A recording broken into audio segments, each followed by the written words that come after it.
Hey there guys, it's Victor with VictorVectorJKU.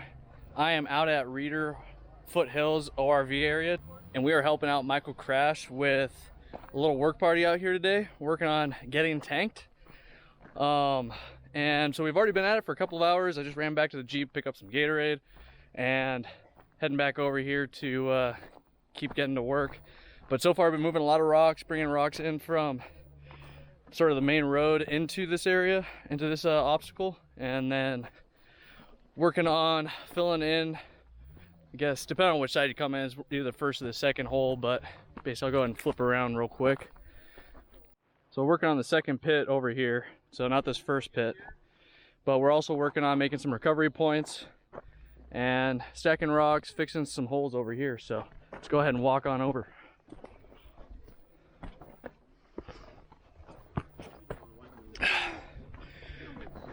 But yeah, so we have a pretty decent turnout here of guys. I didn't get video or anything to show beforehand, but what we did was we filled in a bunch of rock here, kind of making it a little bit better of a ramp up here, and then working on the breakover right here, because basically this was just a big dirt hole between this little cropping of rocks here and the cropping of rocks right here. So what they'll be able to do is when they come over, they're not just going to continue to dig this out. We're going to fill with some concrete to sort of pack it and hold it in together, and this will make it a little bit better. So all right guys, so we had a pretty solid turnout today for the work party up here at Reiter. We had about 15 people show up, and we got a lot done. So we reworked some rocks here, we put up some fencing that is blocking off the trails in a few different spots, and I also have Michael Kash here with me today. So Michael, or I think you go by Kash mostly, yeah, right? Yeah, Kash usually, yeah. So tell us how can everybody get a hold of you? So the best way is to get on the Reiter Facebook page. I try to keep the events up to date. I'm quite boisterous on there, showing problems and whatnot and good stuff. But that's the easiest way to get a hold of me. And the Reiter Wheeler on YouTube. I have all the trails, most of the trails documented on video. Yep, those are great videos too. I've watched several of them. Great information. You can get a first-person view of what the trails look like, so you know what to expect when you come out here. I'll also be throwing links and all this in the video description below, so if you guys want to check out any of this, you'll have a quick link for it. But that's the best way to get involved with what goes on out here, because we're always looking for help. The downfall to Reiter and how it's designed is the fact that it's a higher maintenance, since all the trails are built and engineered rock. As you can see here, like right here, this rock got all pulled out, so we had to go through and rebuild it. Yep. I'm trying some new things. I remember my trip out to Julia, and they had a lot of fencing around certain areas, so I figured we'd try that this time, see how it holds up. We're just trying to experience, try different experiences and see how it works. But for sure. Yeah. So what's kind of the purpose? So what do you do? Like, do you have sort of a position or a role that you're doing for the area? And then what's the purpose of it for the off-roading community? Well, I've been involved with Reiter. This goes way back to the old days, and then I was kind of vacant for a while when Reiter closed down. But after that, I was involved in the years prior to our first shovel being put to dirt out here, walking possible trail routes, mapping, clearing brush, and then once we start getting built, Scott, he was very active up here. He had time to come up here and work with the heavy machinery operators for building the trails. We were really fortunate to have him, and then I came back, got involved with the work parties, and then when Scott had to move to Idaho, I kind of jumped into that position, and now I'm just the main steward for Full Drive Area. Okay. I just do it on my own. This area is very special to me and a bunch of other guys, and we work real hard to keep it as such. Because there's nothing else in this state like this. This is a very unique place, and that's what we set out to build. We set out to build a world-class full drive area, and right. That's what we got. But with that, there's a lot of maintenance involved. As you can see, rocks getting pulled out. We get rocks that get dug out, underdug.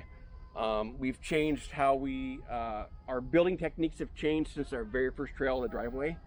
Our material has changed. Material type of rock we use has changed. But it still all requires maintenance, and I'm just I just stepped up and decided to start handling it. Yeah, that's awesome. But I've worked with the DNR for a long time, so that's about it. Very cool. Well, yeah, I mean, what Crash and his work parties have done out here is absolutely amazing. I mean, like he said, these are engineered trails. They are very specific for anything in Washington. There's nothing really out in Washington quite like this, and it's really a special place. I used to come back here when I was in high school. This was 15 years ago, and that was the old Reiter, but I gotta say I really enjoy the new Reiter that we have out here. It's really awesome, and giving back is a big deal. So tell us a little bit of what the value of these work parties and everything for keeping the off-roading land and everything else for us. So these work parties basically, we work off, everything we work off is grant based, and when people show up to work party and sign the sheet, they're given an hourly amount, a money amount to DNR for applying for grants. So if they get X amount of hours, that crosses over to money that allows them to get more grants. And like I say, we have grants for trail building, we have grants for maintenance. So that's the big aspect about volunteering.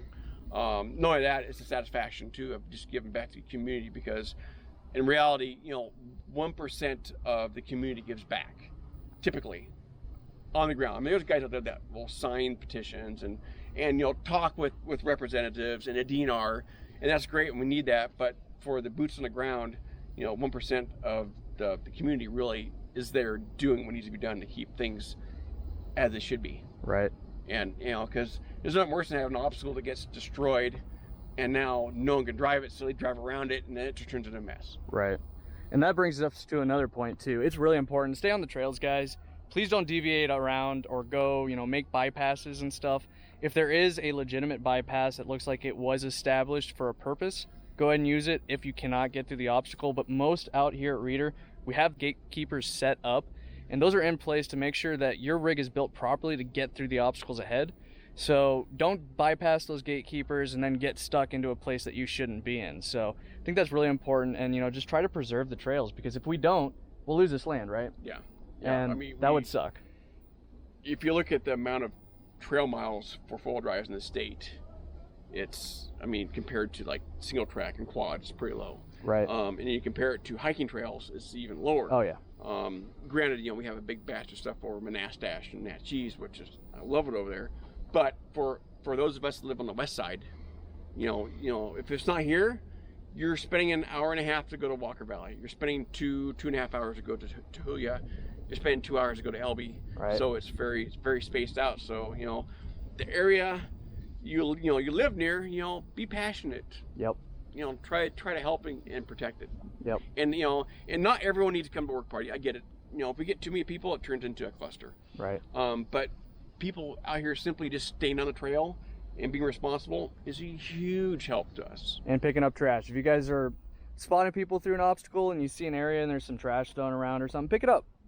Give back. Take care of the trails that we all love, so we can all keep enjoying them. Right. Exactly. Cool. Exactly. Well, awesome. Thank you very much, Crash. Really appreciate your time today. Great explanation. And like I said earlier, guys, I'm going to leave all of his contact information and also the Facebook group in the video caption below, so you guys can reach out if you feel like it and help give back to some of these trails that we all enjoy. All right, guys, so today's video is a little bit different. Not my build content, not off-roading content, but a little bit more focused on just sort of the off-roading community in general and things that we can do to give back. So I hope that you guys enjoyed today's video. If you did, definitely hit the thumbs up button. Like I said earlier in the video, if you have some free time or you want to give back a little bit, you got Michael Kash's information in the video description below. Definitely check it out. Check out the Facebook page and see what you guys can do to give back to the areas that we enjoy wheeling. And this isn't just for Reiter too. There's other groups out there that are doing trail management for LB Walker Valley, and there's also groups like Timber Tamers that go around throughout the entire state and help maintain these. So if you guys have any passion for the recreation, for the sport of off-roading and stuff, definitely I highly suggest you guys go and try to give back to the communities. Otherwise, guys, also help me grow my channel by subscribing and sharing this video out to other people that will get value out of it. That's going to wrap up the video for today. We are VictorVectorJKU, and we are taking on this build and the trails, both direction and magnitude. All right, guys, have a good one. Catch you next time.